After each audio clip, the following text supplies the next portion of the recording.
We're here today to demystify a few of the big terms that are used in psychosocial safety. Rachel, what does psychosocial even mean? Yeah, it's a strange word and everyone kind of struggles with it, but it's very simple if we think about the word itself.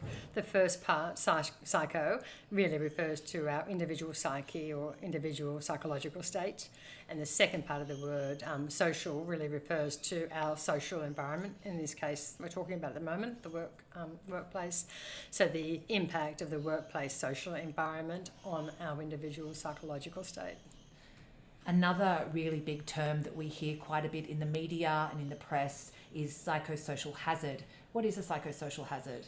Well, a psychosocial hazard is really anything in the workplace environment that we've just talked about, that social environment that has a potential to cause psychological harm. And, really what we're talking about there is something that might negatively impact our mental health as a result of, that workplace environment. That's a psychosocial hazard. Okay, so would stress be one of those, because stress impacts my mental health potentially? Yeah, it does. Stress itself is not a psychosocial hazard. However, psychosocial hazards can cause stress. Okay, so taking that one step further, can you list for me or let me know a few different ones to look out for?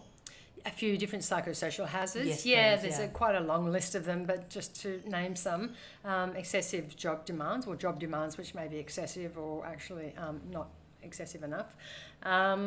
Change management, poor change management. Most of us have been in situations where we're hearing rumours about redundancies or restructures. If that process isn't managed well, that's definitely a psychosocial hazard. Common ones like bullying, harassment, and unfortunately sexual harassment too. They all, are psychosocial hazards. There's a number of more others, but they're kind of the most common, I guess, that we hear about. Okay. And how does a business start with, how do they know what their psychosocial hazards are? How do they start that process? Well, carrying out a risk assessment is the first step to actually identify what organisation's psychosocial hazards are. And as I said, that's whether it's a large organisation or a small organisation.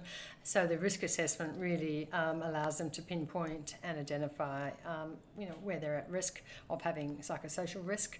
And so that's the first step in their risk management journey. And once they do the risk assessment, Rachel, does it make the company compliant?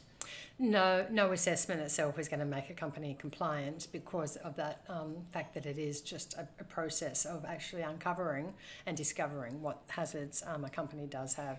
So the next steps that follow that are obviously working out how to manage those hazards that have been revealed. There's a tab on your website with a free sample assessment. Is that a good place to start? Absolutely. I encourage people to jump on, have a look at the assessment, have a go at that, see what their results are.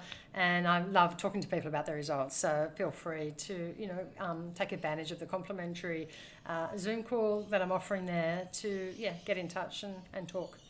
That's great. Well, I hope that helps to demystify a few of those buzzwords that we hear. Thanks for your time. Thank you.